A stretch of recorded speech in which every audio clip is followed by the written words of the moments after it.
Jain talks के 143वें session के अंदर मैं नील आप सभी का स्वागत करता हूं। आज जैन टॉक्स के इस प्लेटफॉर्म के ऊपर एक बहुत ही रोचक विषय के ऊपर बात होने वाली है। आप सब जानते हैं, अगर हमें किसी भी धार्मिक अनुष्ठान या त्योहार को मनाना है तो हम पंचांग का ही सहारा लेते हैं।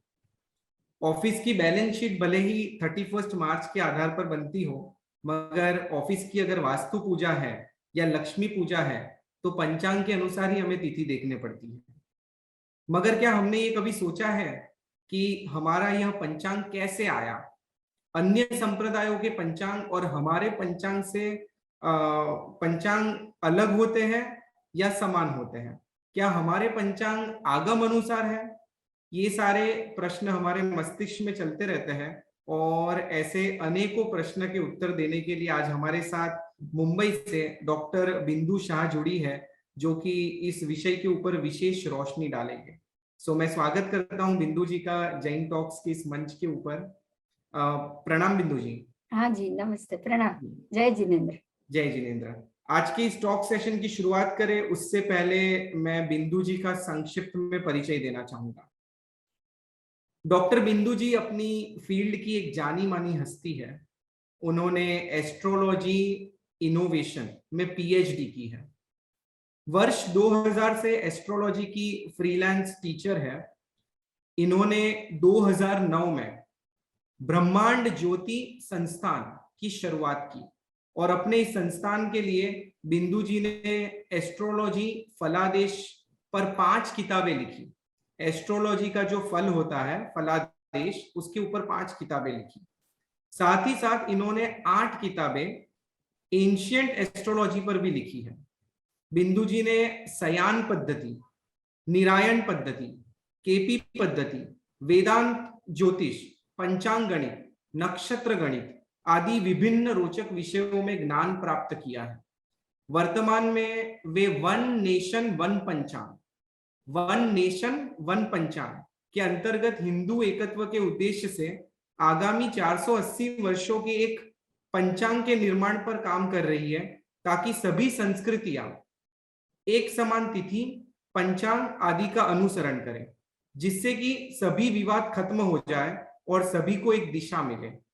जैन टॉक्स के इस स्पेशल 143rd सेशन में मैं उनका पुनः स्वागत करता हूं और उनसे विनती करता हूं कि आपने वर्षों से इस फील्ड में जो मेहनत की है, पीएचडी की है, वो आज आपकी मेहनत हमारे सबके समक्ष रखें। और सभी श्रोताओं से भी कहना चाहूंगा कि अगर आपको कोई भी प्रश्न है तो आप चैट बॉक्स में टाइप कर सकते हैं, या हमारे सेशन के एंड में 10 मिनट्स हम Q&A के लिए भी रखेंगे, तभी आप बिंदु जी से डायरेक्टली भी पूछ सकते हैं। Bindu ji, welcome on the Jain talks और मैं रिक्वेस्ट करता हूं कि आप आज का टॉक सेशन शुरू करें।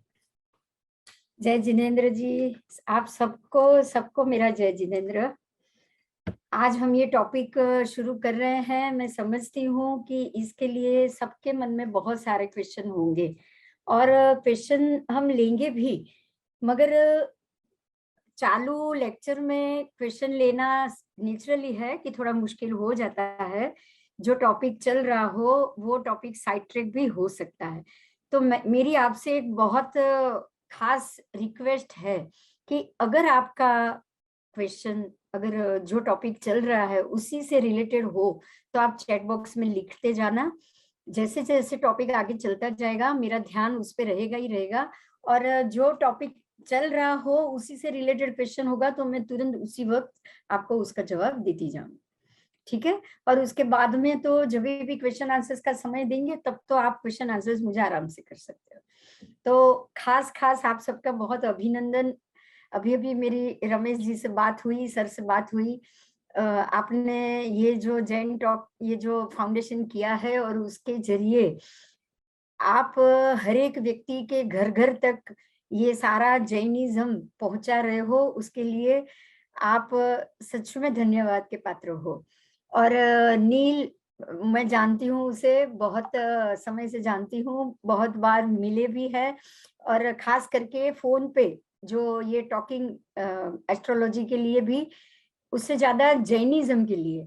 नील से मेरी बहुत सारी बातें हुई थी पहले भी, और अभी भी कभी कभी होती है। तो मुझे आप सबने यहाँ बुलाया, उसके लिए मैं आप सबकी बहुत बहुत आभारी। ठीक है, अभी मैं शुरू करूँ? जी बिंदु जी, आप शुरू कर सकते हैं। हाँ जी।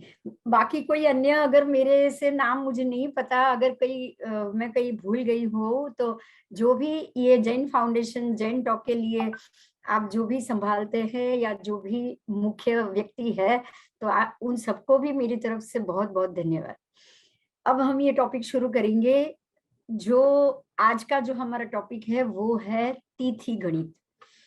तिथि गणित किस प्रकार से की जानी चाहिए, या क्या जो हम आज पंचांग जो इस्तेमाल कर रहे हैं, क्या वो सही है? सबसे पहला ये क्वेश्चन है। और ये क्वेश्चन हम सबको इसीलिए होता है कि इतने सारे पंचांग अवेलेबल क्यों है। पहला क्वेश्चन हम सबके दिमाग में एक ही खड़ा होता है कि आप देखोगे, अगर स्थानकवासी समुदाय है तो उसमें भी बहुत सारे अलग अलग, कोई तिथि क्षय का पंचांग लेकर आगे निकला है, कोई वृद्धि और क्षय का पंचांग, किसी के पास इससे भी कोई और गणित का पंचांग। तो हमारे लिए सबसे पहले ये क्वेश्चन आएगा, दिगंबर संप्रदाय में भी आप देखोगे एक तिथि, दो तिथि, तपागच्छ में भी।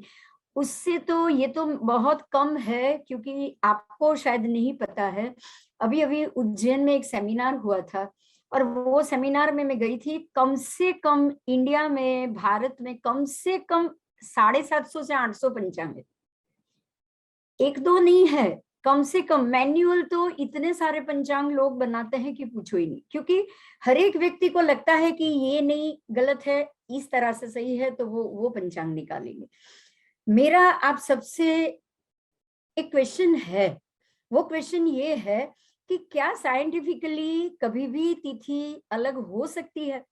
आप कभी ये सोचो, ये शांति से सोचो कि जब हमारे 30 तिथि होती है एक माह की, एक महीने की, कार्तक, माक्षर, पोष, ये सारे हमारे 12 महीना है जो चंद्र मास के नाम से जाने जाते हैं। क्या ये चंद्र मास की, एक मास की 30 तिथि, दूसरे मास की 30, टोटल 360 तिथि ही हुई एक साल की? क्या ये 160 तिथि कितने दिन में खत्म होती है? आप अगर जानते हो, अगर जानते होंगे तो बहुत अच्छी बात है, नहीं जानते हो तो मैं बताऊं, हमारा 360 तिथियों का जो कैलेंडर होता है ना, वो 354 दिन में ही खत्म हो जाता है। Only 354 days. आप, आपके लिए ये क्वेश्चन होगा कि अगर 354 दिन में ये खत्म हो रहा है, तिथि 360 है, तो वृद्धि आई कहां से? होता है कि नहीं होता है? जब 6 दिन घटने चाहिए तो 6 तिथि घटने चाहिए, वृद्धि आई कहां से? आप अगर बढ़ाओगे, मान लो कि आपने 6 बढ़ाई तो 12 घटानी पड़ेगी। सीधी बात है, 354 दिन में तो 360 तिथि आपको पूरी करनी ही पड़ेगी। ये जब गणित हमारे सामने आए, तब हमें पता चलेगा कि क्या आगम में कोई पद्धति बताई है इसके लिए? आगम में क्या पद्धति बताई? आगम में अगर ये पद्धति है और बताई है, तो उसको जानने का अधिकार हम सबको भी है। वो ये पद्धति है, अगर हमने 6 तिथि को ही घटानी है, तो वृद्धि का तो कोई प्रश्न नहीं। पहली बात ये आएगी, आगम पाठ में सूर्य प्रज्ञप्ति, चंद्र प्रज्ञप्ति, जम्बूद्वीप प्रज्ञप्ति, ये तीनों आगम पाठ है। और ये तीनों आगम पाठ में हमारा जैन ज्योतिष, पंचांग गणित जितना भी है, बहुत ही सफिशिएंट है। और उसमें ये बताया गया है, सिर्फ 6 तिथि क्षय चंद्र मास या चंद्र संवत्सर वर्ष, अगर आप चंद्र से संवत्सर वर्ष बना रहे हो, तो आपको सिर्फ 6 तिथि क्षय करनी। और 6 तिथि के भी पक्ष दे दिए हैं। तीसरा पक्ष, क्योंकि साल के 12 महीना है, अगर 12 महीना है तो 24 पक्ष तो नियत हो गया, 12 महीना है तो 24 पक्ष होने चाहिए। तो उसमें भी आगम पाठ है कि तीसरा पक्ष, उसके बाद है 7वां, फिर 11वां, फिर 15वां, फिर 21वां, और उसके बाद 24, जो भी इनके जो पक्ष आते हैं, हमें सिर्फ इतनी ही पक्ष में तिथि क्षय करनी है, इसके अलावा नहीं। अब जो भी ये पक्ष दे दिए हैं, जो भी ये पक्ष दे दिए सारे वध पक्ष, और जो वध पक्ष में एक दिन आप घटाओगे, शुक्ल पक्ष होगा 15 दिन का, 15 तिथि का, और जब भी वध पक्ष में 6 ही तिथि घटानी है, 6 ही मास में घटेगा, मास भी लिख दिया है। कोई परमात्मा ने हमको इतने सही ढंग से पंचांग बनाने की विधि दी है कि जब भी आषाढ़ वद एकम, गुजराती आषाढ़ वद एकम, लेकिन शास्त्र में श्रावण वद एकम, जो भी मारवाड़ी तिथि होती है आज श्रावण वद एकम, वो ही आगम पाठ है, वो ही सही। श्रावण वद एकम से हमारा पंचांग शुरू होगा। श्रावण वद एकम के बाद तीसरा पक्ष आएगा श्रावण वद एकम, फिर श्रावण सुद, उसके बाद आएगा भादरवा वद। तो जब भी भाद्रपद वद आएगा तो भादरवा मास और तीसरा पक्ष, और आपकी होगी पहली तिथि क्षय। ये फिक्स है, ये परमात्मा ने बताया है, इसलिए इसको हम टाल ही नहीं सकते। आप ध्यान दीजिए, क्योंकि केवली भगवंत की बताई हुई सारी बातें सच है। और इसके लिए तो मैं आज के टॉपिक में कोई कैलकुलेशन में इसके ये गणित में मैं नहीं उतर रही हूँ, क्योंकि केवली परमात्मा सर्वज्ञ होने के बाद ही बताते हैं। हम नहीं जानते हैं, लेकिन उनको तिथि के सारे पर्याय पता है। द्रव्य से तिथि, आज आप तिथि पढ़ोगे, द्रव्य से तिथि क्या है, क्षेत्र से तिथि क्या है, काल से तिथि क्या है, भाव से तिथि क्या है। हम हर एक चीज को द्रव्यात्मक ही लेंगे, क्योंकि हर एक चीज, जैसे कि मैं खाली बिंदु की बात करूंगी तो द्रव्य से मैं पुद्गल, मेरा शरीर पुद्गल का बना है, सीधी बात है, पुद्गल अस्थि का संग्रह हूं मैं द्रव्य से। उसके बाद आओगे क्षेत्र से, तो मेरी जो 5 फुट है हाइट 3 इंच, ये मेरा क्षेत्र हो गया, ये मेरा शरीर का एरिया हो गया। काल से मैं बोलूं तो मैं कौन से समय में हूँ, विद्यमान हूँ, कितना समय जिंदा रहूंगी, ये मेरा काल का समय है।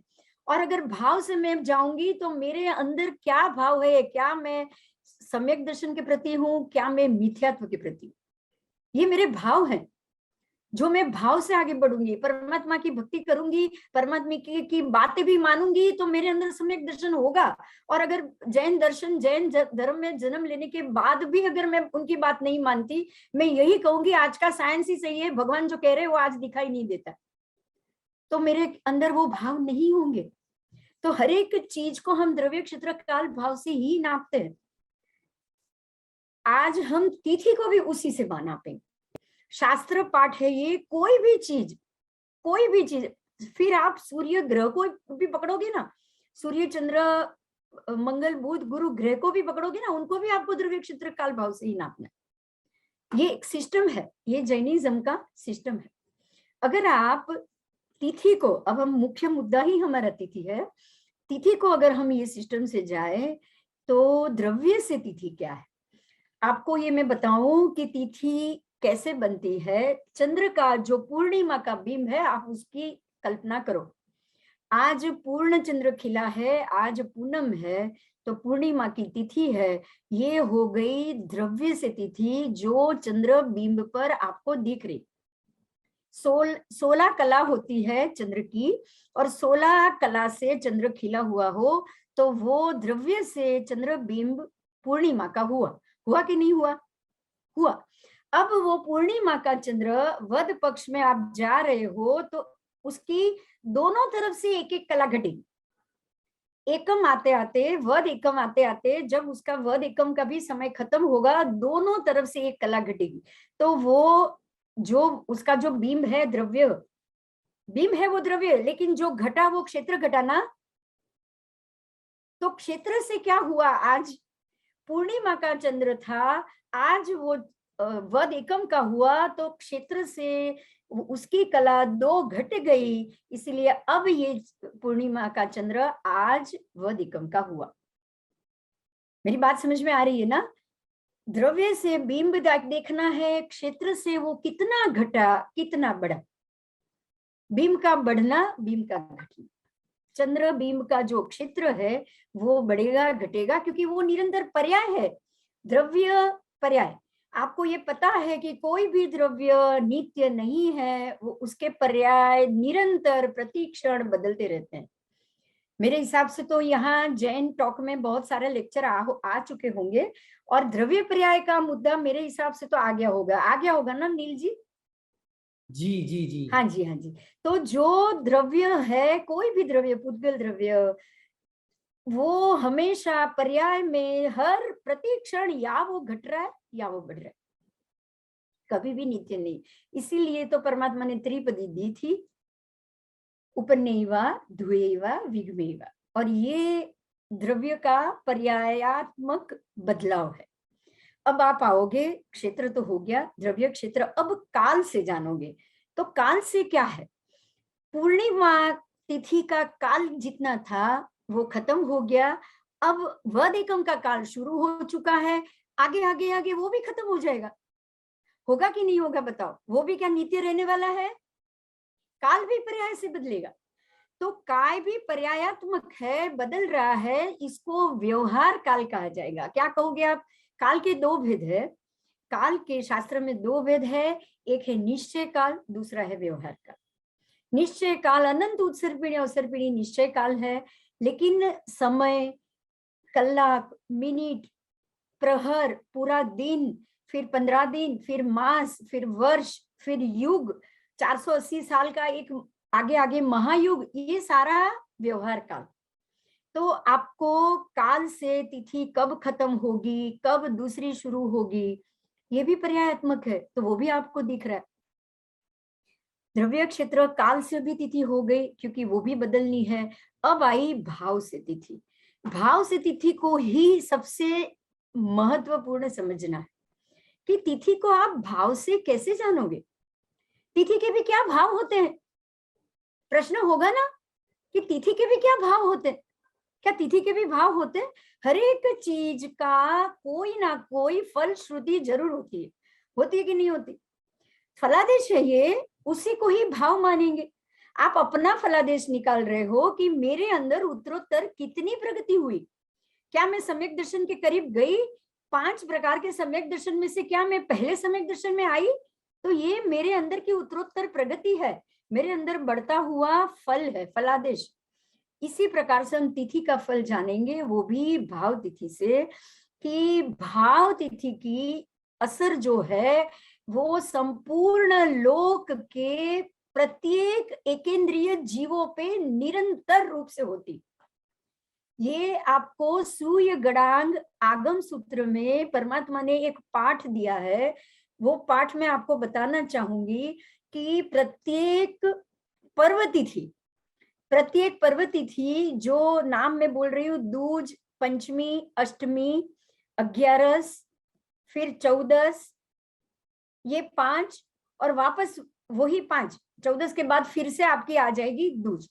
तो 5 दूनी 10 तिथि, ये पर्व तिथि है। और इसी पर्व तिथि के दिन पौषध व्रत परमात्मा ने इसीलिए बोला है, क्योंकि तिथि के दिन, ध्यान दीजिएगा मेरी बात पे, तिथि के दिन इतनी उसकी असर होती है, भाव तिथि में इतना ज्यादा बदलाव होता है कि संपूर्ण जगत के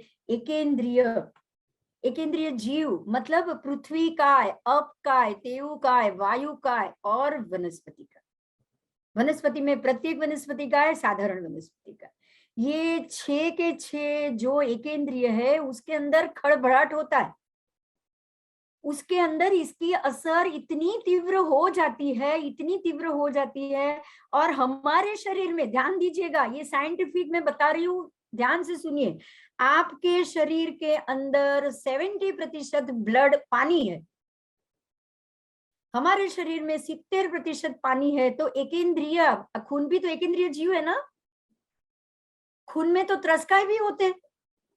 आप माइक्रोबायोलॉजी में आपने देखा है कि जो खून के अंदर के जो हलते चलते जो त्रस्काय के जीव है, उसी से तो हमारे रोग का निदान होता है। हमारे शरीर, हमारे यूरिन, हमारे शरीर की जितनी भी अंदर की इंटरनल नस है, नस नाड़ियां कितनी है पता है? 72,000 नस नाड़ियां। 72,000 नस नाड़ियां आपके शरीर के रोमकूप, जो रुआड़े में हम बोलते हैं, बालों के छिद्र, ये सारी नस नाड़ियां वनस्पति काय है। ध्यान दो, ये सारा हमारे शरीर में वनस्पति काय। आपके शरीर में अपकाय तो है ही, तेयोकाय भी है। आपका शरीर गर्म है, आपको चार्जिंग की जरूरत नहीं पड़ती। आप जन्म लेते हो, आपकी होजरी गर्म है, आपका शरीर गर्म है, आपका शरीर 98 टेम्परेचर पे कंटिन्यू रहता है, आपको कोई चार्जिंग की जरूरत नहीं है, आपके अंदर ही अग्नि का है।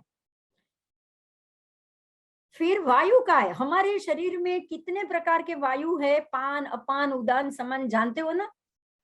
10 प्रकार के वायु है।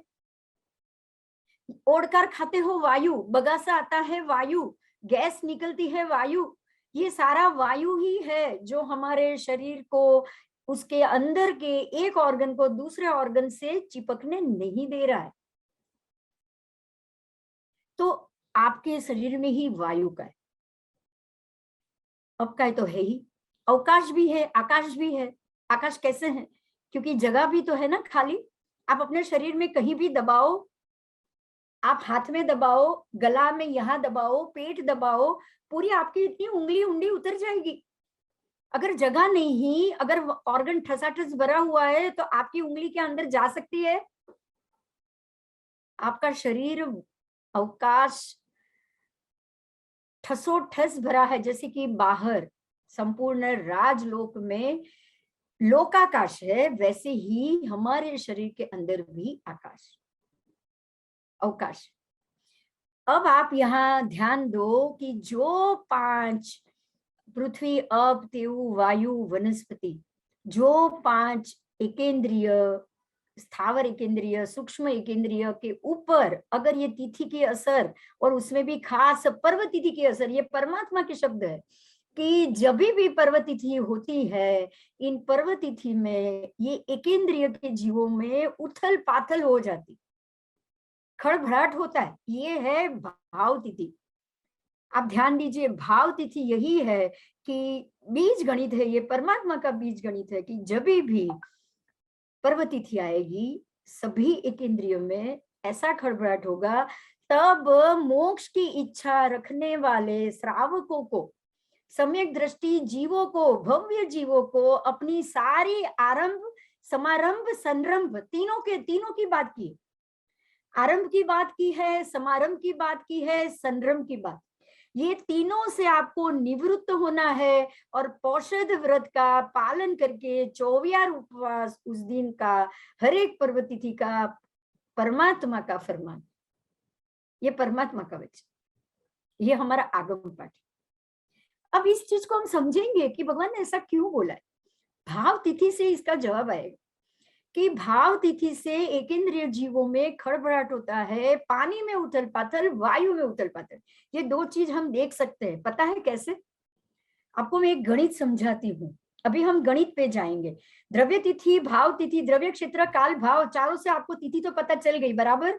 कोई क्वेश्चन होगा तो लिखते जाइएगा प्लीज, अगर कोई इसमें समझ में क्वेश्चन हो तो, क्योंकि अब मैं आगे के टॉपिक में जा रही। ये चारों से जब तिथि में परिवर्तन होता है, तो अब हमें ये देखना है कि ये भाव तिथि की असर कितनी है, कहाँ है, और उसको हम कैसे समझ पाएंगे।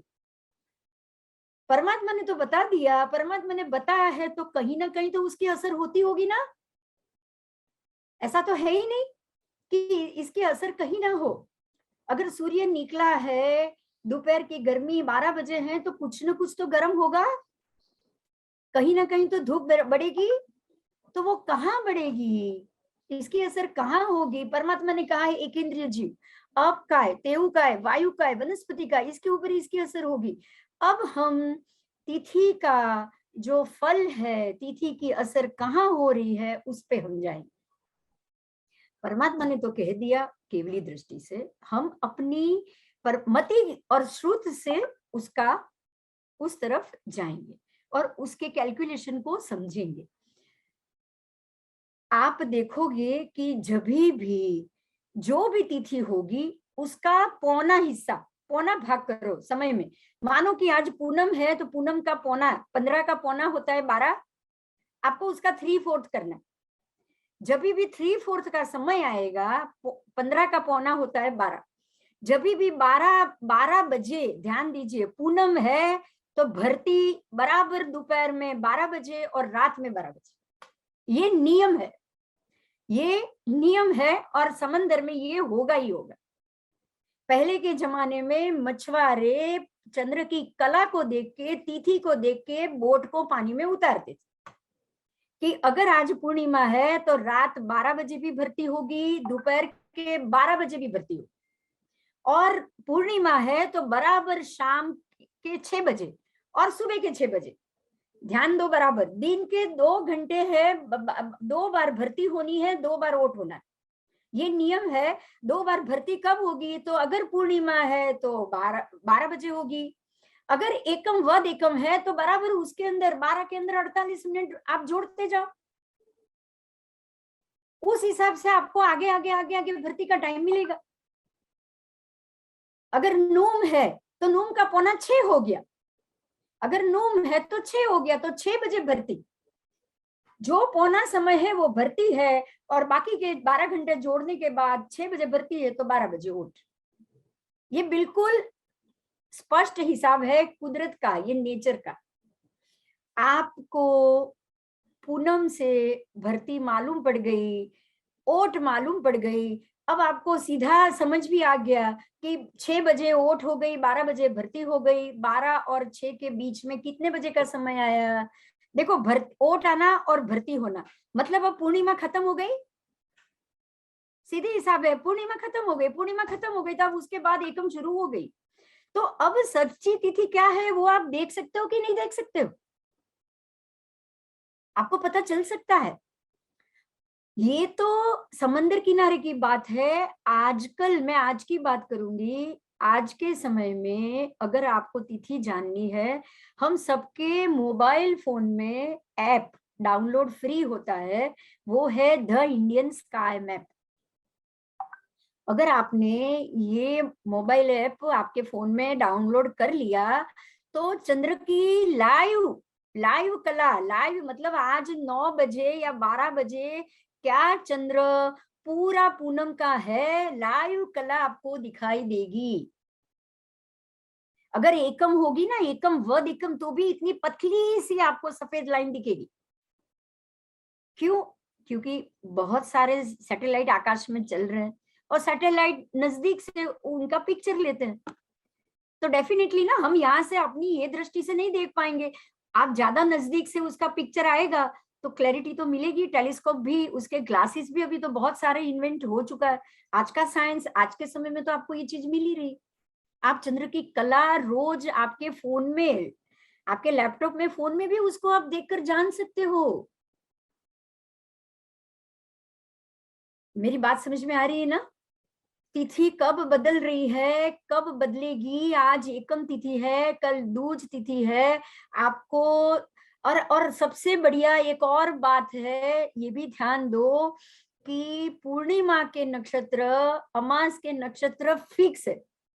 परमात्मा ने बोला है कि आषाढ़ी पूनम है, अगर आषाढ़ी पूर्णिमा, आप उसको गुरु पूर्णिमा कहते हैं, क्योंकि वो सबसे बड़ी, गुरु का मतलब गुरु पूर्णिमा नहीं है, गुरु का मतलब सबसे बड़ी पूनम।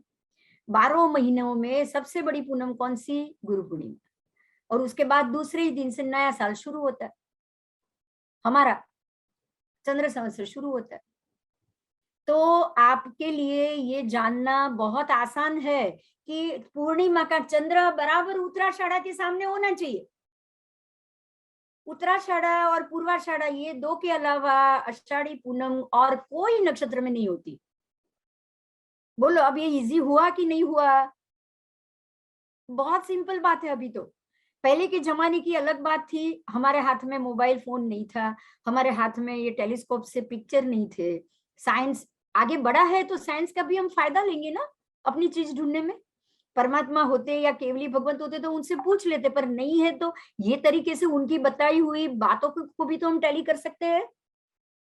अब आषाढ़ी पूनम के ये नक्षत्र है, आगे आप जाओ श्रावण के नक्षत्र, भादरवा के नक्षत्र, सारे के सारे फिक्स है। भादरवा के नक्षत्र पूर्व भाद्रपद, उत्तर भाद्रपद, उसी में पूर्णिमा होगी ही होगी। फिर रेवती अश्विनी, कार्तिक पूनम होगी ही होगी। तो आपको चंद्र पूर्णिमा का और उसके सामने मिल गया, पूरा चंद्र मिल गया। अब कहाँ तिथि में गड़बड़ आई, आप बताओ। आपको द्रव्य से भी स्पष्ट दिख रहा है कि ये पूनम का चंद्र है, पूरा का पूरा बिंब दिख रहा है। क्षेत्र से भी कि इसमें से एक भी कला कम नहीं है, पूरा 16 कला से खिला हुआ है, वो भी मिल रहा है। काल से भी समझ में आ गया कि ये जब 12 बजे से 12 बजे दोनों टाइम तो भर्ती होनी होनी।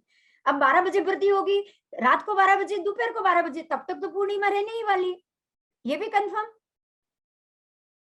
हो गया ना। तो पूर्णिमा अगर रात को 12 बजे शुरू हो रही है, आप समझिए, ध्यान दीजिए, दोपहर को 12 बजे भी पूर्णिमा है, रात को 12 बजे भी पूर्णिमा है, तो रात को 12 बजे ही तो पूनम शुरू हुई ना। तिथि कब बदली बताओ, तिथि कब बदली हमारी? जी रात को 12 बजे। सबसे, हाँ जी, रात को 12 बजे। हाँ, सबसे बड़ा मुद्दा ही यहीं से पकड़ते हैं आप। आपको सबसे बड़ी बात यहीं पे मिल रही है कि पूर्णिमा को रात को 12 बजे भरती है, और कोई तिथि पे रात को 12 बजे भरती नहीं है, और किसी भी तिथि को रात को 12 बजे भरती नहीं मिलेगी। तो आपकी श्रावण वद एकम कब शुरू हुई? रात को 12 बजे।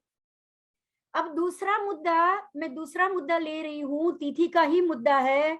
आप देवसी राय कब बदल रहे हो? देवसी कब बोलोगे, कहां तक बोलोगे? और राय कब बोलोगे? रात के 12 बजे से लेके दोपहर के 12 बजे तक राय बोलते हो, बराबर। 14 का प्रतिक्रमण लेट से लेट कितने बजे तक कर सकते हो? रात 10 या 11, उसके बाद अभी आपके लिए परमिशन है। 12 बजे के बाद रात के आप उस दिन का प्रतिक्रमण कर सकते हो? नहीं। 12 बजे बाद सुबह का राय प्रतिक्रमण हो सकता है कि नहीं हो सकता है? हो सकता है। आपको कहीं बाहरगांव जाना है तो आप 2 बजे उठ के राय प्रतिक्रमण कर सकते हो। ध्यान दीजिए, प्रतिक्रमण आपका उस दिन का रात 12 बजे से पहले ही खत्म करना होता है।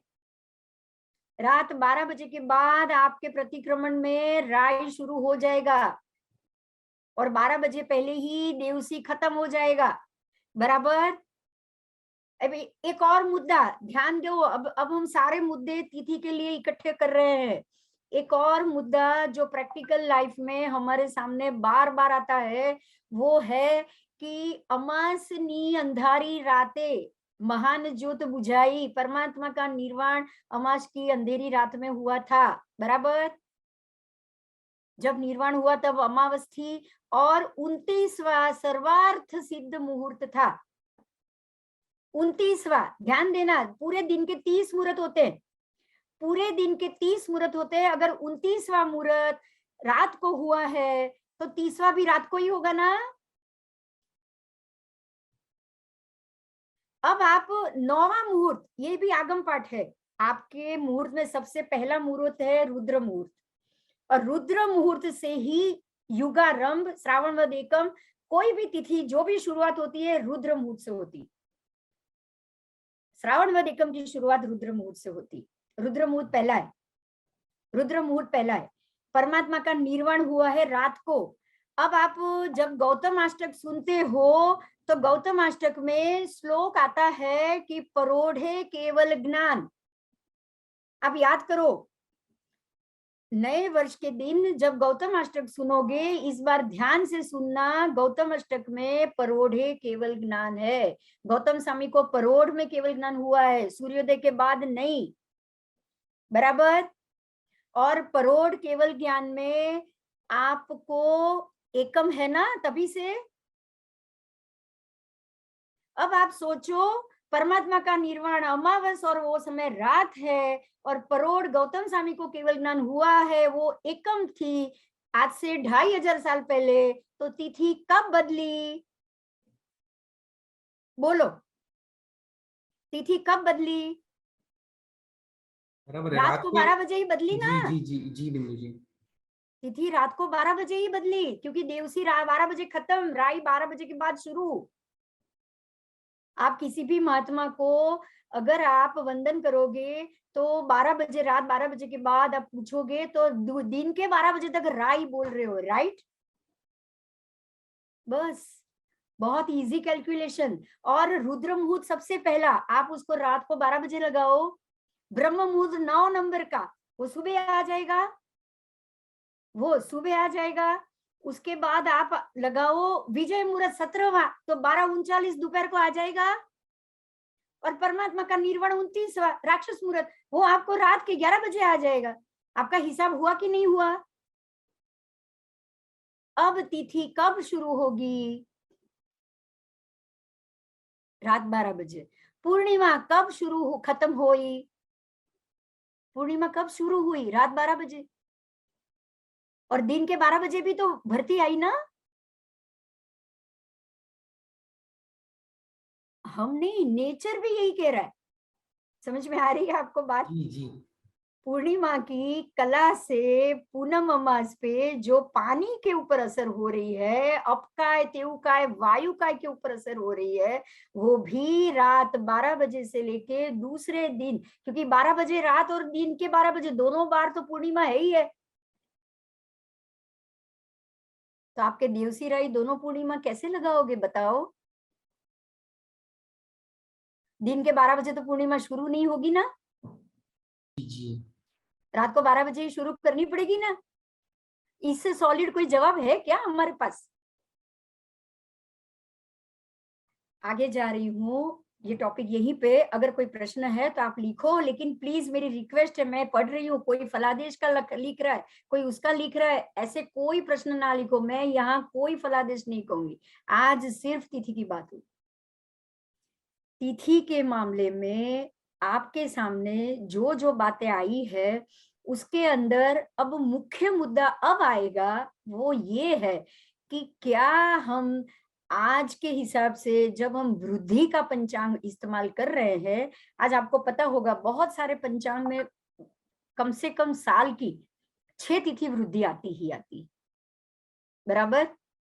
कम से कम जो 6 तिथि आई और जो 6 तिथि आपकी वृद्धि हुई, क्या चंद्र की कला बदलने से अटकी है? ये मेरा प्रश्न है। आज भी आप बारस कर रहे हो, कल भी बारस, 2 दिन बारस करोगे, 48 घंटे तक आप करते हो ना जब वृद्धि तिथि होती है। तो मान लो बारस की वृद्धि है तो 2 दिन आप बारस करोगे, क्या चंद्र की कला अटक गई क्षेत्र से? नहीं नहीं अटकी है, नहीं अटकी है, वो तो बड़ी है। आपने दूसरे दिन बारस कर दी, वो तो 13 भी खत्म हो गई। अब आप जब 13 कर रहे हो, हकीकत में 14 चढ़ चुकी है। क्या कर रहे हैं हम? क्या हमारी एक भी तिथि बराबर जो तिथि है उस प्रमाण से जा रही है? नहीं जा रही है। अब यहां ध्यान दो, जो परमात्मा ने बोला है, दूज, पंचमी, अष्टमी, 11 और 14, ये जो सारी तिथियां हैं जिसके ऊपर संपूर्ण 14 राजलोक के अपकाय तेउकाय वायुकाय, दरिया में, पानी में, सब में ज्यादा खड़बड़ाहट होता है जीवों में, हमको आरम समारम से बचना है। अब आप 14 को 13 कर रहे हो, आप क्या आरम समारम से बच पाओगे?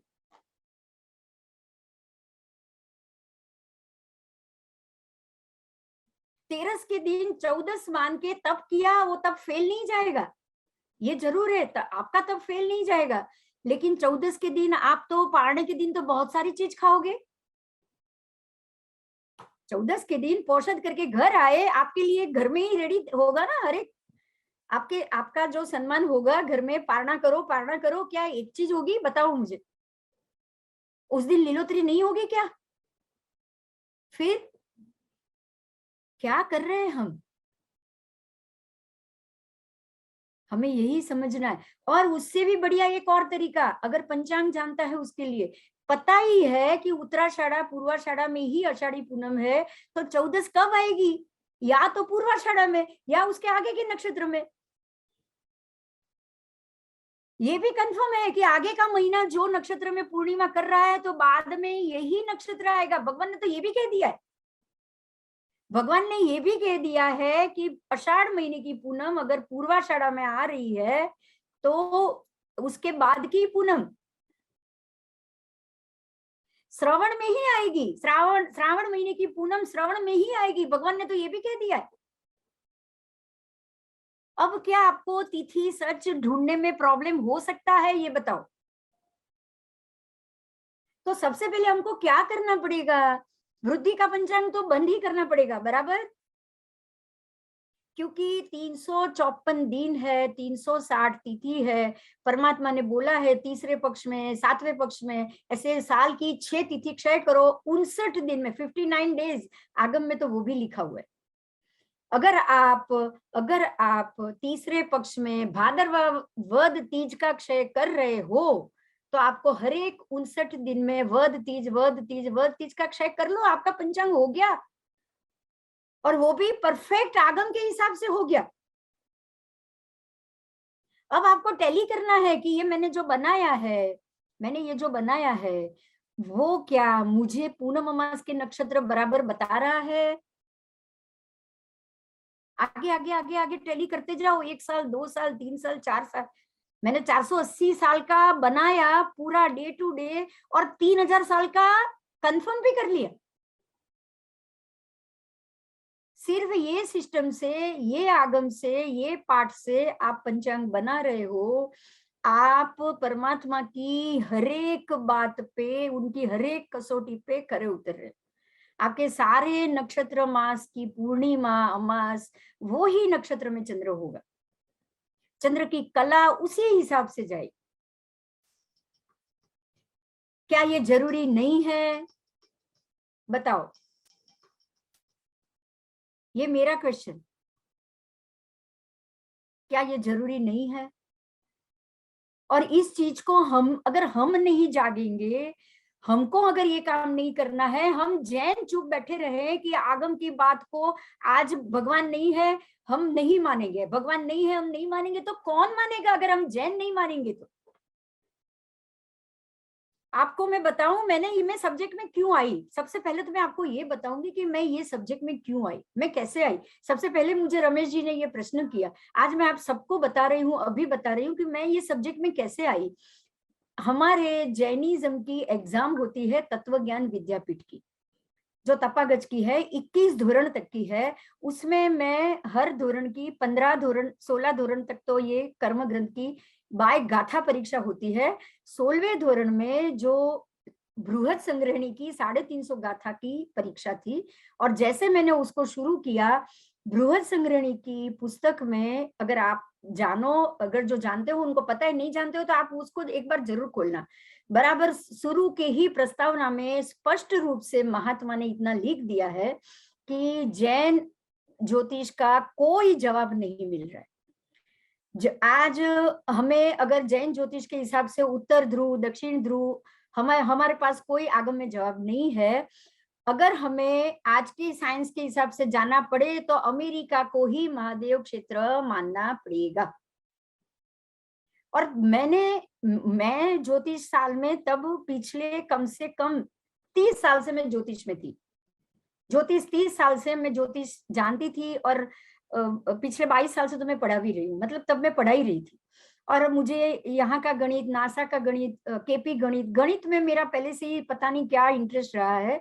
आगम गणित, ये सब गणित पे मैंने जोर दिया था। मैंने तुरंत हमारे जो वल्लभ सूरी समुदाय के जो गच्छाधिपति है आज, जो हमारे धर्म धुरंधर सूरी महाराज, मैंने तुरंत उनको एक ही क्वेश्चन किया, गुरुदेव आप आगम के जानकार हो, आपको पता है, आप मुझे एक बात बताइए कि क्या अमेरिका को महाविद्य मानना है ऐसे, वो भी यशोदेव सूरी महाराज, आप समझ सकते हो, यशोदेव सूरी महाराज साहित्य रत्न, जिन्होंने बृहद संग्रहणी का 350 गाथा का पूरे 500 पेज में पूरा गाथा का भाषांतर, मतलब जो हम बोलते हैं ना लिखा हुआ है, एक श्रावकों के लिए ग्रंथ बनाया हुआ है, उसमें उन्होंने ये लिखा है। तो मैंने ये गुरुदेव को पूछा, गुरुदेव क्या ये बड़े महात्मा अगर ऐसा लिखेंगे तो ये कैसे चलेगा? ये कैसे मुमकिन है? मैं खुद तब अमेरिका में 6 बार जा चुकी थी। मेरी बेटी रहती है, मेरी बेटी की वहां शादी हुई है, मैं 6 बार अमेरिका जाकर आई। मुझे अगर अमेरिका कोई महादेव मानना होता तो क्या मुझे वहां सिकंदर भगवान नहीं मिलते क्या? मैंने गुरुदेव को ये प्रश्न किया कि ये हमारी ही किताब में जैन ज्योतिष अधूरा है, कोई जवाब नहीं मिल रहा। उत्तर ध्रुव दक्षिण ध्रुव को अगर हम नहीं मान सकते हैं, अमेरिका को महाविद्य मानना पड़ेगा। अगर ये बाहर के जैनेतर पढ़ेंगे तो क्या सोचेंगे? तब मुझे गुरुदेव ने कहा आप ये सब्जेक्ट में उतरो, और मैं ये सब्जेक्ट में उतरी। आज मैं आपके सबके सामने, मैं आपके सामने ही नहीं, मैंने कम से कम 2000 महात्माओं को ये प्रश्न किया है सर। ये मैं आपको बोलूंगी, बिंदास बोलूंगी, क्योंकि ये टॉपिक मैंने बहुत ही जोरों से उठाया है। और जब तक मैं जिंदा हूं, मैं भगवान मुझे जितना भी आयुष्य देंगे, तिथि अगर मेरे से हो सके उतना 100% मैं बदल के ही जाऊं, मैं पंचांग बदल के ही जाऊं।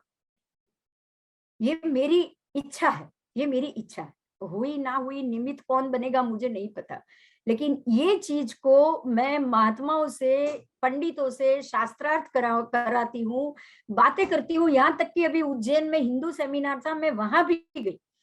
आपको एक बार मैं यहाँ हिंदू पंचांग को लाऊंगी कि हिंदू पंचांग में भी बराबर आज से उनका वेदांग ज्योतिष करके एक किताब है, उसमें 5 साल का पंचांग बना हुआ है। और उन्होंने उसी 5 साल के पंचांग में बराबर तीसरे पक्ष में, 7वें पक्ष में हमारे ही आगम की तरह खाली 6 तिथि का क्षय दिया है, उन्होंने लास्ट तिथि 14 का दे दिया है, बस फर्क ये। लेकिन सिमिलरली बराबर 59वें दिन, बराबर इसी पक्ष में, बराबर इसी तरह से उनका भी पंचांग है, हमारा भी पंचांग। एक और बात, महत्व की बात ध्यान दो, ये आप सरप्राइज हो जाओगे ये सुन के कि उनके विष्णु पुराण में, हिंदू सनातन धर्म के विष्णु पुराण, उनके मत्स्य पुराण, उनके वामन पुराण, ये तीनों पुराण के अंदर जम्बू द्वीप, 7 द्वीप, 7 समुद्र, परमात्मा आदिनाथ भगवान, उनके माता पिता नाभि राजा, मरुदेवा माता, उनके ही ये सारे जम्बू द्वीप का प्रदेश, और उन्होंने अपने ही बच्चों को, मतलब आदिनाथ भगवान को ये राज्य दिया। और उनके प्रथम पुत्र भरत जो प्रथम चक्रवर्ती बने, उनके ही नाम से ये भारत देश का नाम पड़ा है। अब आप मुझे ये बताओ कि उनकी हिस्ट्री ज्योग्राफी में हमारा जो तीसरे समय आर्य के समय जो चल रहा था, वो पूरा का पूरा पाठ कहां से आया? आप समझ सकते हो ये बात उनके। अच्छा, और एक और बात, हमारे में आदेश्वर भगवान का जो तीसरे आर्य की शुरुआत है, उससे पहले खाली 15 कुलकर के नाम है, उससे आगे का कोई विवरण नहीं है। बराबर, पहले आर्य में, दूसरे आर्य में क्या नाम थे, कौन था, वो विवरण नहीं है। लेकिन सनात क्यों नहीं है वो भी मैं बताऊं क्यों नहीं है। क्योंकि परमात्मा आदिनाथ भगवान ने ही केवली बन के पूरा हमें जो आगम पाठ सुना है, त्रिपदी दी, त्रिपदी से गणधरों ने उसको 14 जो पूर्व में उसको गूथा, और वो 14 पूर्व हमारे सामने तो आदेश्वर भगवान के बाद ही आया है ना, इसलिए आगे का इतिहास हमारे में नहीं। लेकिन सनातन धर्म, एक बात ध्यान दीजिएगा, जैसे ही परमात्मा के तीसरे आर्य से हमारा जैनिज्म शुरू हुआ, या जैन धर्म की प्रणाली का प्रथम तीर्थंकर बने और शुरू हुआ, क्या उससे पहले लोग नहीं थे? कुटुंब नहीं थे क्या? और जैसे ही छठा आरा होगा, 5वां आरा, छठे आरे की शुरुआत होगी, 5वें आरे के अंतिम दिन एक श्रावक एक श्राविका, नागीला श्राविका, 4 नाम है, साधु, एक साध्वी, एक श्रावक एक श्राविका, चारों अनशन करेंगे।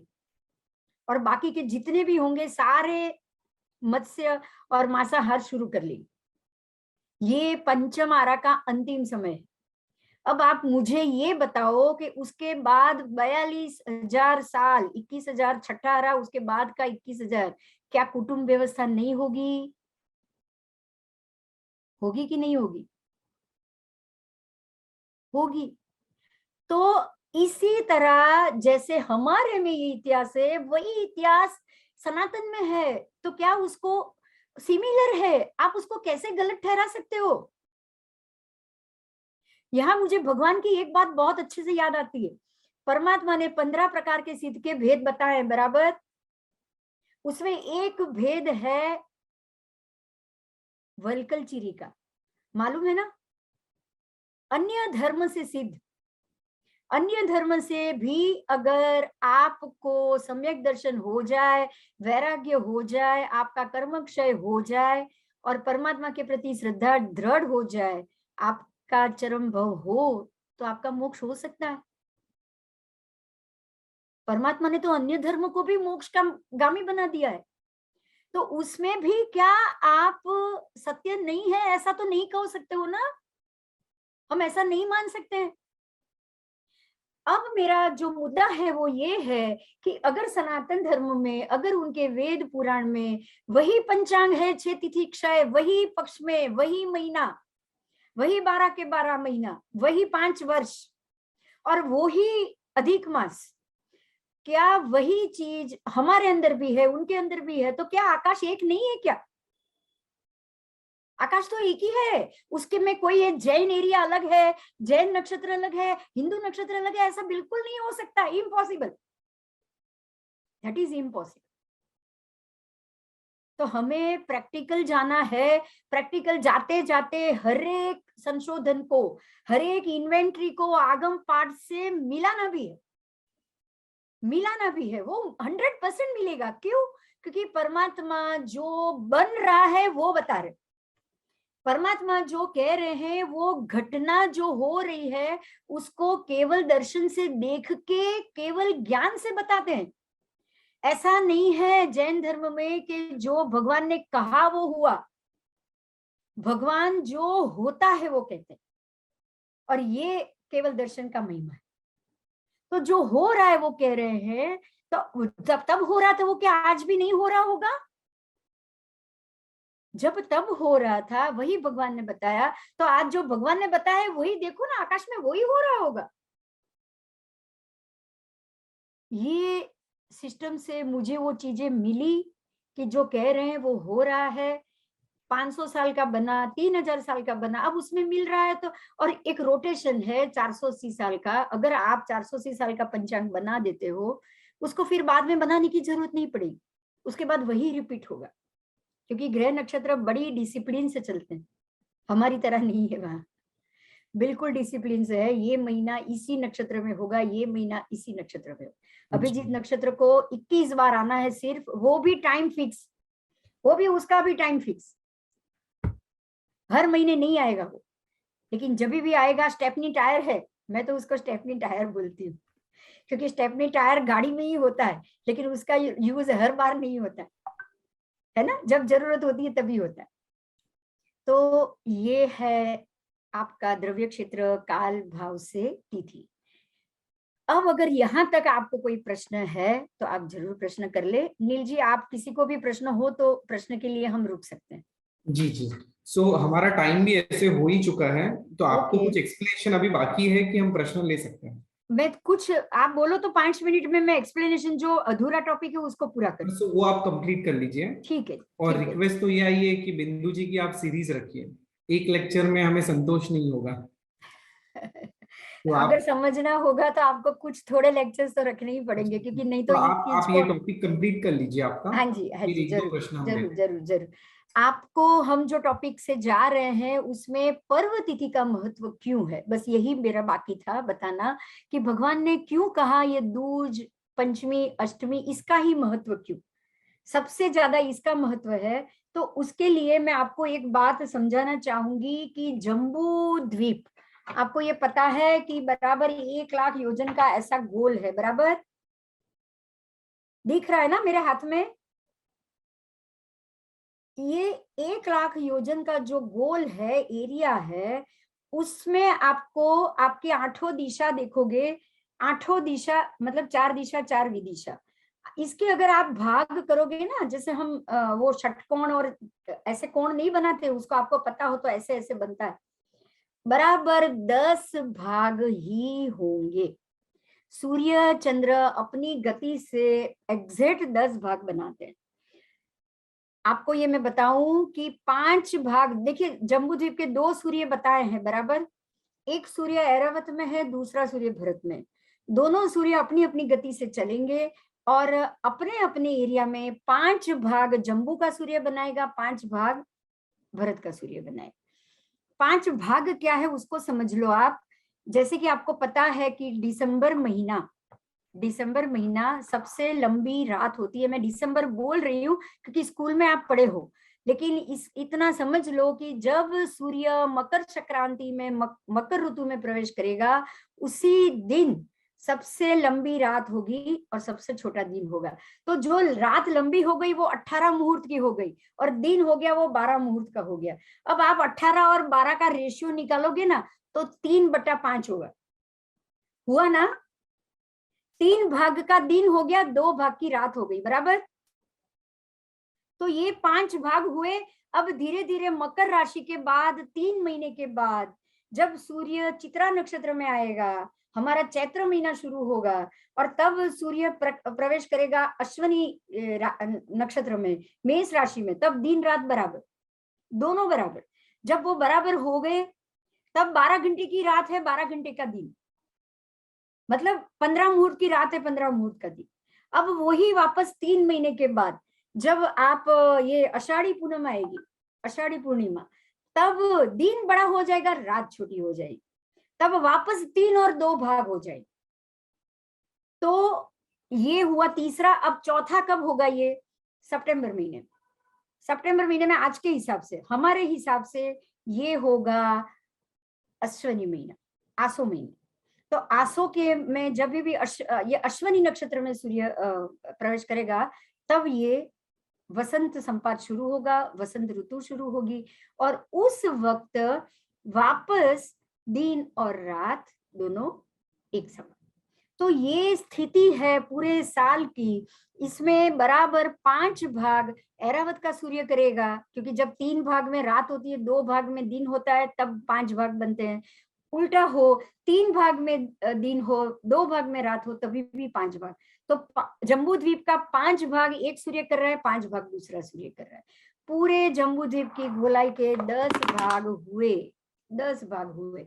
और ये 10 भाग है ना बराबर एक दूसरे से, जैसे हम 90 डिग्री काटखूणा छोड़ते हैं, मालूम है ना, ये 90 डिग्री काटखूण और 35 डिग्री, उससे भी आधा 45 डिग्री में विदिशा आ गई, तो बराबर काटखूण बनेगा, काटखूणा बनेगा। तो जब दूज पे ध्यान दो, पूर्णिमा के दिन नहीं, लेकिन एकम छोड़ के दूज के दिन चंद्र से सूर्य बराबर काटखूणे में होगा। दूज में इतना ही दूर होता है ना, दूज में ज्यादा दूर नहीं होता है। पूर्णिमा में तो दोनों सामने सामने है, लेकिन दूज में चंद्र सूर्य से इतना ही दूर है, ज्यादा दूर नहीं। तो जो इतना दूर जब वो पहुंच गया है तो दोनों में एक काटखूणा बना और काटखूणा के कारण प्रेशर, दोनों का प्रेशर इतना बढ़ जाता है वो एक तिथि के दिन कि पूरे संपूर्ण राजलोक के पृथ्वी, अप, तेउ, वायु सब में उथल पाथल होती है। समंदर का पानी H2O, पानी में क्या होता है? हाइड्रोजन ऑक्सीजन का मिला जुला मॉइस्चर। लवण समुद्र में भी पाताल कलश है जिसमें से वायु बाहर आता है, तो पानी में हमेशा वायु होता है, H2O, हाइड्रोजन और ऑक्सीजन, यही होता है पानी। तो अप का है और वायु का है, तो दोनों आ गए समंदर में, इसीलिए समंदर में उथल पाथल। समंदर में इतनी उथल पाथल है क्योंकि नीचे पाताल कलश है। नदी के पानी में उथल पाथल नहीं होगी, लेकिन नदी के पानी में पानी का बहना जरूर फास्ट हो जाएगा, क्योंकि एकेंद्रीय में खड़बड़ाहट हो जाता है। तो ये प्रेशर आने का कारण दूज को हुआ है, अब तीज चौथ को नहीं होगा।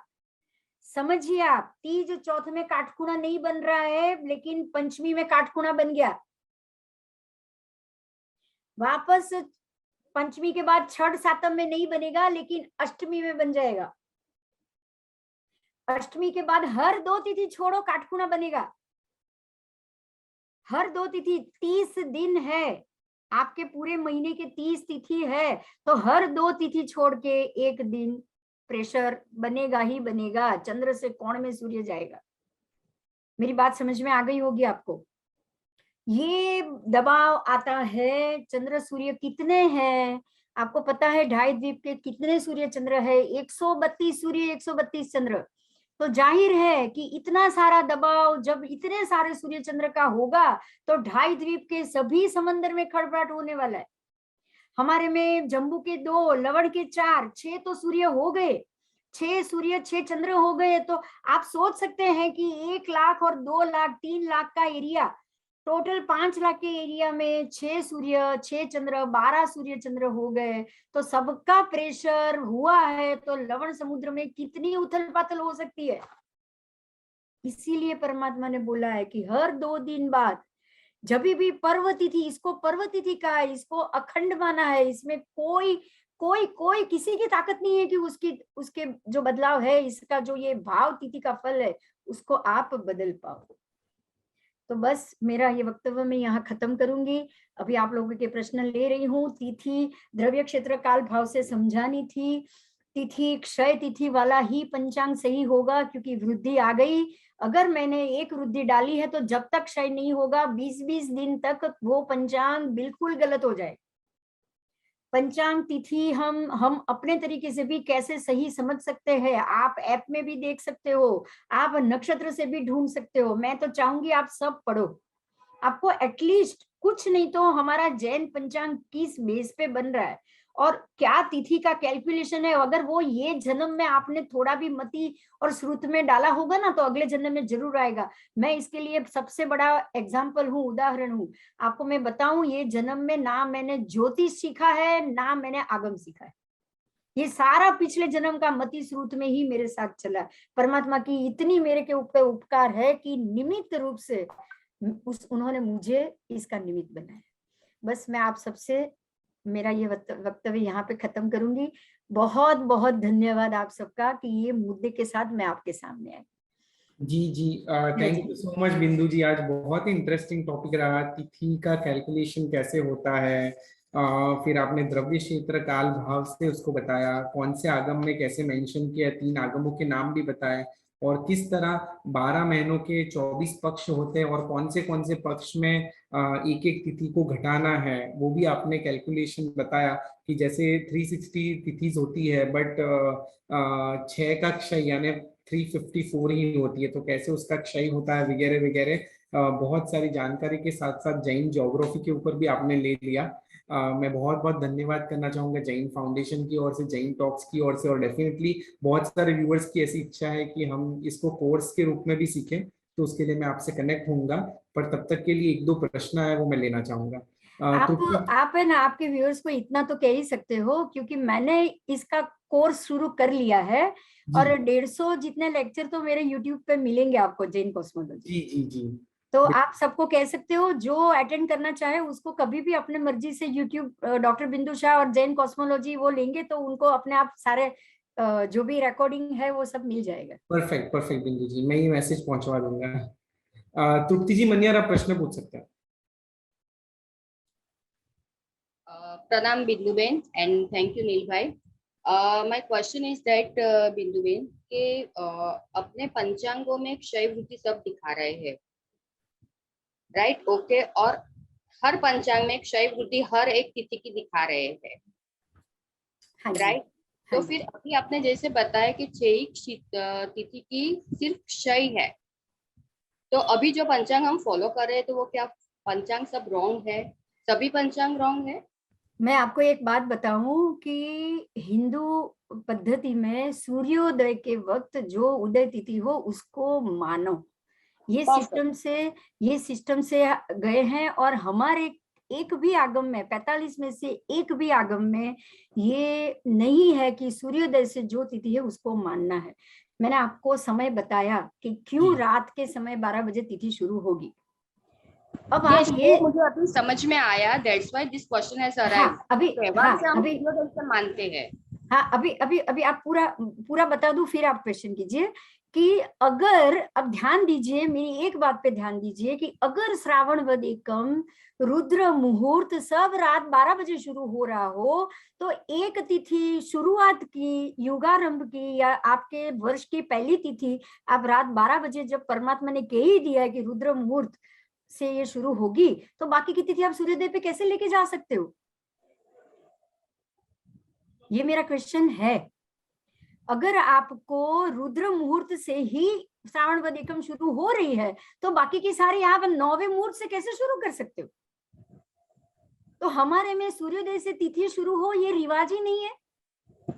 अगर ये रिवाज नहीं है तो सूर्योदय के वक्त जो तिथि है, आप समझ सकते हो कि ये जो इनका जो तिथि का कैलकुलेशन है, इनका वो नासा का कैलकुलेशन उन्होंने इस प्रकार से किया है कि किसी के भी पल्ले में ना आए। ध्यान दीजिए, उन्होंने क्या किया है, अमास टू अमास, new moon to new moon day, अमास टू अमास का 29.5 दिन या 30 दिन का रोटेशन लिया, उसका सीधा क्वार्टर किया।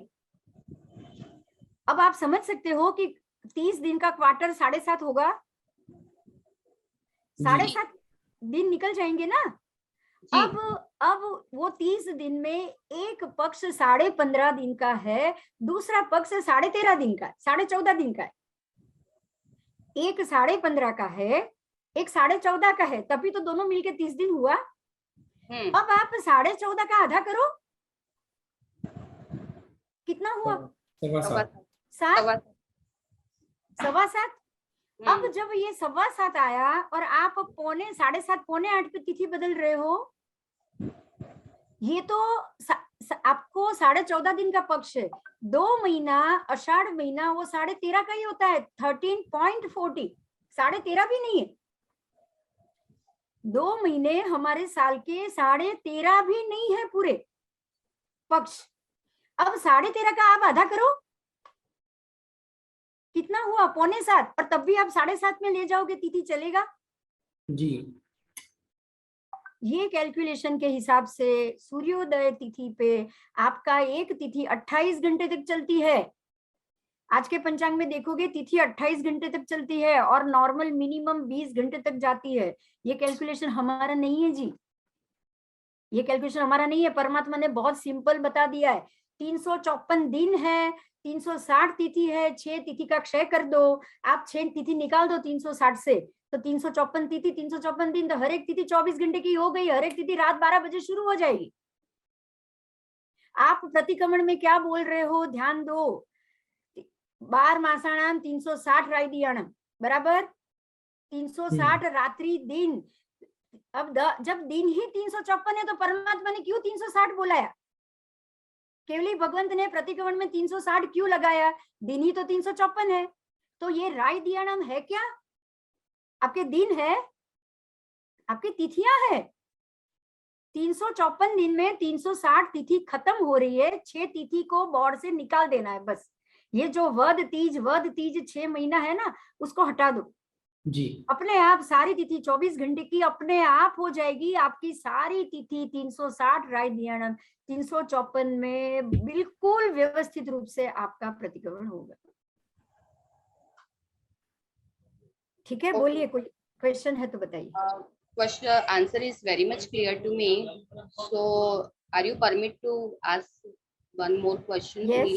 यस, मुझे तो कोई दिक्कत अगर नहीं। आप तृप्ति जी, आप अगर बाद में पर्सनली उनसे कनेक्ट हो तो बेटर, हम दूसरों को भी चांस देते हैं। ठीक है, टाइम भी हमारा हो चुका है। ठीक है। सरिता जी, आप प्रश्न पूछ सकते हैं। जय जिनेंद्र, मेरा क्वेश्चन था कि जी अभी जो रामटोली वाले 2 तिथि मानते, स्थानकवासी वाले मतलब अपने अमावस को पक्की मानते, 14 मानते, तो वो सब कैसे गलत है, क्या है? देखिए, एक बात तो ये तय है कि जो पर्व तिथि है बराबर साइंटिफिकली ही, आज हमारा जैन धर्म कंप्लीट साइंटिफिकली है, बराबर। यस, द्रव्य, क्षेत्र, काल, भाव, जो पर्याय बदलते हैं, पर्याय बदलने का एक खास कारण होता है, ये भी सही बात है। अगर दूज के बाद पंचमी के बाद अष्टमी के बाद 11 के बाद 14, तो 14 के बाद वापस दूज ही आएगी ना। हाँ। तो आप 11 के बाद सीधा पूनम लो तो क्या चलेगा? पूनम के बाद सीधा एक ही दिन छोड़ के दूध लो तो चलेगा? नहीं चलेगा। क्यों? क्योंकि होगा ये कि जब प्रेशर हो रहा है, जब दबाव बन रहा है, तब हम लोग कुछ नहीं कर रहे, तब हम लोग खा रहे, पी रहे, मौज कर रहे, मस्ती कर रहे। आरंभ समारंभ संरंभ सब हो रहा है, लेकिन जब हकीकत में भाव कोई भी चीज को, मैंने इसलिए आपको द्रव्य क्षेत्र काल भाव से तिथि समझाई कि आपको ये पता चले कि कोई भी चीज हमारी मर्जी से नहीं हो रही। यहाँ जन्म आपको आपकी मर्जी से नहीं मिल रहा है, मृत्यु आपको आपकी मर्जी से नहीं मिल रहा है, तिथि भी आपको आपकी मर्जी से नहीं बदल सकते हो आप। तिथि का प्रेशर जब भी होगा तभी पर्व तिथि माननी है। आप दूज पंचमी अष्टमी आपने ही किया ना, मतलब हमने ही किया ना कि चलो 14 नहीं पूनम को करे, हमने ही किया ना ऐसा। आपने दूज को माना, पंचमी को माना, अष्टमी को माना, 11 को माना, फिर आपने सीधे ही 2 छोड़ के 14 नहीं ली, आपने 3 छोड़ के पूनम ली, आपने अपनी मर्जी से हटाया है। आकाश नहीं कहेगा ये एक तिथि को ऐसे कोई खिसकाएगा क्या, बताओ? नहीं बता, तो नहीं गलत है? हाँ डेफिनेटली ये गलत। आप 12 तिथि करो ना, समझो 12 तिथि तो बोली ही है, पूर्णिमा अमास तो सबसे बड़े पर्व है हमारे, ये पर्व तिथि है। लेकिन पर्व कौन से हैं? पर्व ही बोलते हो ना, पूर्णिमा को पर्व बोलते हो, आपको पता ही है। यस यस 5 साल के 5 वर्ष चंद्र संवत्सर के 124 पर्व, तो 124 पर्व है क्या? आप उसका आधा करो, आप 62 पूर्णिमा है, 62 अमावस, तो ये तो 2 तो सबसे बड़े पर्व हो गए। तो आप उसको भी पर्व रखो, लेकिन 14 को क्यों हटा रहे हो? ये नहीं समझ में आ रहा है मेरी। अच्छा, आपने राम सूर्य तिथि की बात की, 2 तिथि की बात की, बहुत बड़ा मुद्दा है, उसको भी मैं आपको ये क्वेश्चन के साथ समझाना चाहूंगी। उन्होंने क्या किया आपको पता है? जब भी 14 का क्षय आया, 14 का उन्होंने क्षय कर लिया, कार्तिकी पूनम के दिन 14 का प्रतिक्रमण वो शाम को कर रहे हैं, पूर्णिमा की यात्रा सुबह कर रहे हैं। आप मुझे एक बात बताओ, आपको इतना तो पता है ना कि चंद्र की कला के ऊपर से ही हमारी तिथि जाती है। हाँ, बराबर। अब चंद्र की कला के ऊपर से अगर हमारी तिथि जा रही हो, तो क्या ये कॉमन सेंस नहीं है कि पहले 14 की कला आएगी फिर पूनम की?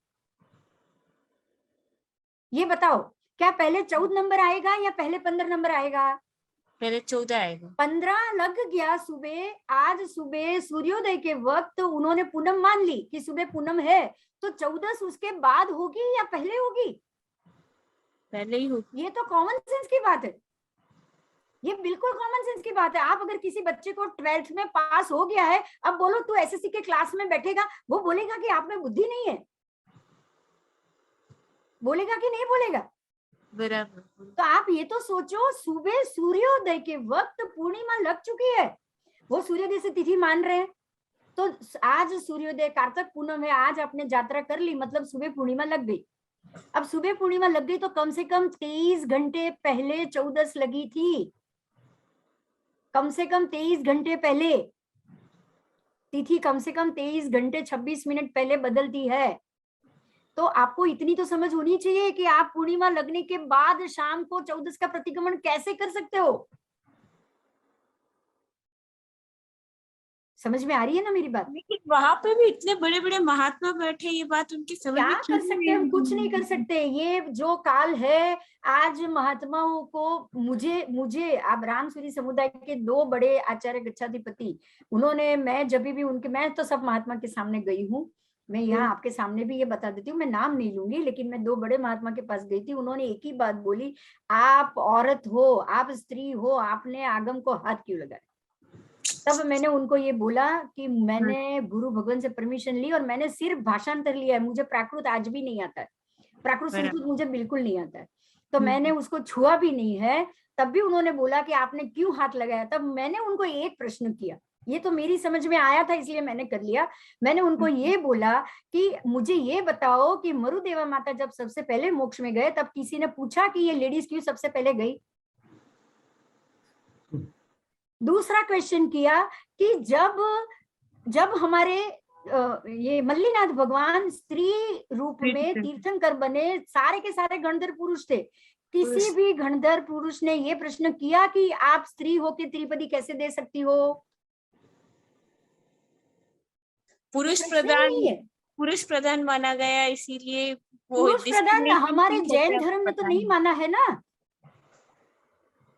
जैन धर्म ने तो पुरुष प्रधान नहीं माना है। आज मल्लीनाथ भगवान स्त्री रूप में त्रिपदी दे सकते हैं कि नहीं दे सकते हैं? हाँ दिए। तो अगर त्रिपदी दे सकते हैं, पूरे 14 पूर्व का आधान वो बन सकते हैं, आप कह रहे हो स्त्री को ये पढ़ने का भी अधिकार नहीं है, ये क्या बात हुई? इसीलिए एक बात ध्यान दो, ये काल ऐसा है, बस मैं इतना ही कहूंगी और कुछ नहीं कहूंगी। समय है, हम पंचम आर्य की तरफ जा रहे हैं।